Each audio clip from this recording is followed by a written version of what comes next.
They used incredible weapons, absolutely. Experimental weapons? Yeah. Yeah, I think. Yeah, they shoot the boss. We saw the boss as like a cloth, like a wet cloth. It seems like a Volkswagen. Big boss, like a Volkswagen. This testimony was reported to American filmmaker Patrick Dillon a few weeks after the battle for the airport. The person interviewed, Majid al-Ghazali, is a well-known and respected man in Baghdad, who is the first violinist in the city orchestra.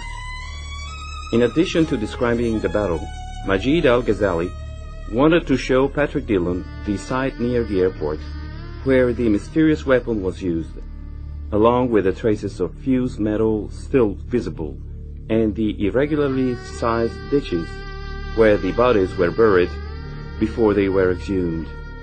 We sought out Majid al-Ghazali to hear more details of his story. We met up with him in Amman, and he pointed out some inexplicable peculiarities on the bodies of the victims of the battle for the airport.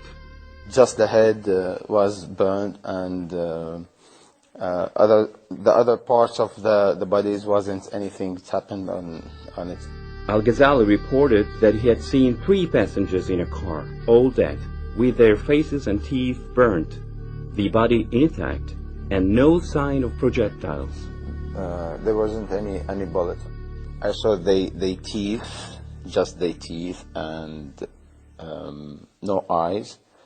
All of them, with the body, nothing for the bodies. Just the teeth and all the heads were burned. There were other inexplicable aspects.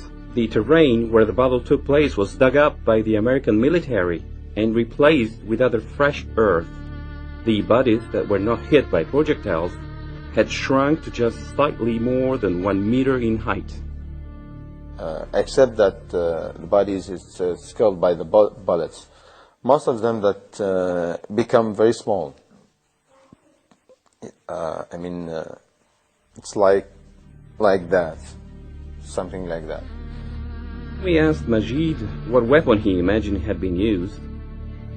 1 year later, we heard that this is update technology. They used a unique one. It's like lasers. We found another disturbing document on the use of mysterious weapons in Iraq, which referred to episodes taking place almost at the same time as those described by Majid al-Ghazali. 26 in the past, about 20 of them, some of them have no head, the head being cut. Some of them, the arms, the legs. The only one who didn't injure was the driver. And really, I don't know how he reached our hospital, because one hand, one arm was in his lap, one head beside him. It was a very, very strange, horrible thing. In the roof of the car, there was part of the bodies, momentum, intestine, brains. Yes, all parts of the body. It was miserable. It was very, very, very, very. I told them before. Do you have idea with what kind of weapons they attacked that bus? The bus, we didn't know what kind of weapon would be hit. Really, what we saw, cut arms, cut legs, cut head, abdomen, open abdomen, viscera outside. It seems to be a new weapon. It seems a new weapon. They try to do experiments on our civilians. We don't know what was. Nobody can identify what the type of this weapon. We went to Belgium to find the filmmaker of the sequence, Geert van Moorter, a doctor working as a volunteer in Iraq. Here in this footage is taken in the hospital, the General Teaching Hospital in Hilla, which is about 100 kilometers from Baghdad and close to the historical site of Babylon. Here we had a talk with the colleague Dr. Saad Al-Faluji, which is the chief surgeon in that hospital. Dr. Al-Faluji said to me that from the survivors that he operated, that they said they did not hear any noise. So there was no explosion to hear, no metal fragments or shrapnels or bullets in the bodies. So they themselves were thinking of some strange kinds of weapon which they did not know. Let's hear Dr. Saad Al-Faluji's story about this more in detail.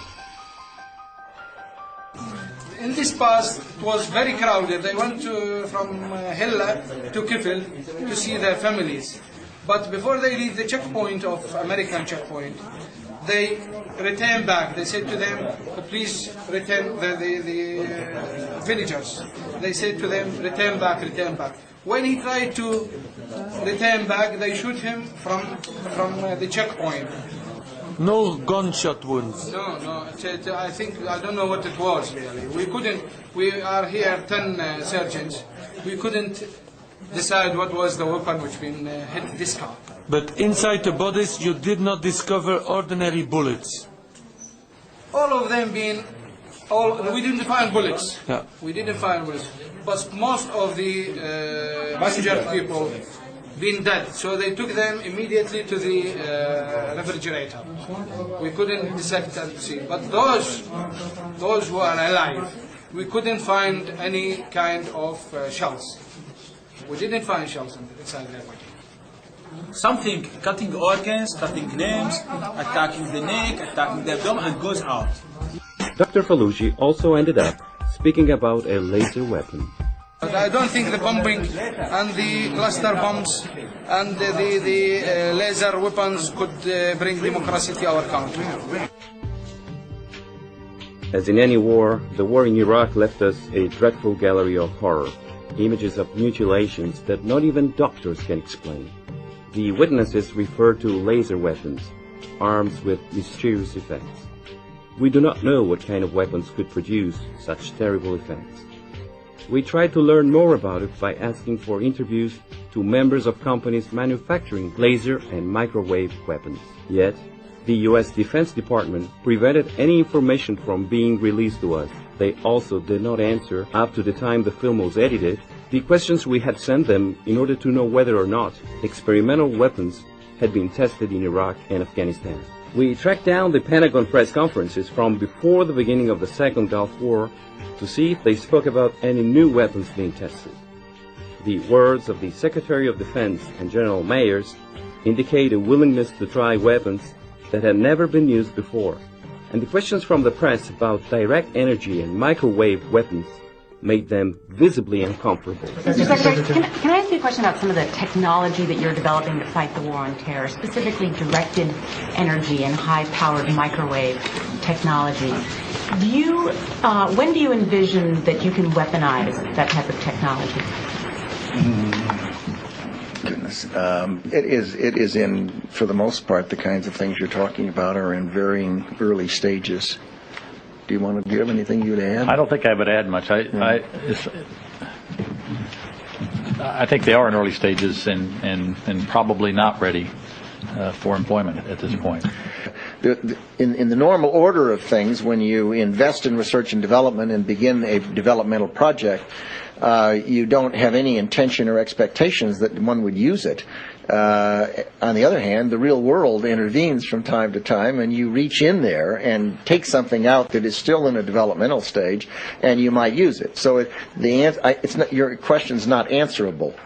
It depends on what happens in the future and how well things move along the track, and whether or not someone feels it's appropriate to reach into a development stage and see if something might be useful, as was the case with the unmanned aerial vehicles. But you sound like you're willing to experiment with it. Yeah, I think that's the point, and I think, we have, I think, from the beginning of this conflict, I think General Franks has been very open to looking at new things if there are new things available, and has been willing to put them into the fight even before they've been fully wrung out. And I think that's not referring to these two particular cases of directed energy or high-powered microwave, but sure. And yes, we will continue to do that. But what is meant by direct energy microwave weapons? we went to ask ex-Colonel John Alexander, former program director in one of the most important military research laboratories in the U.S., Los Alamos National Laboratory.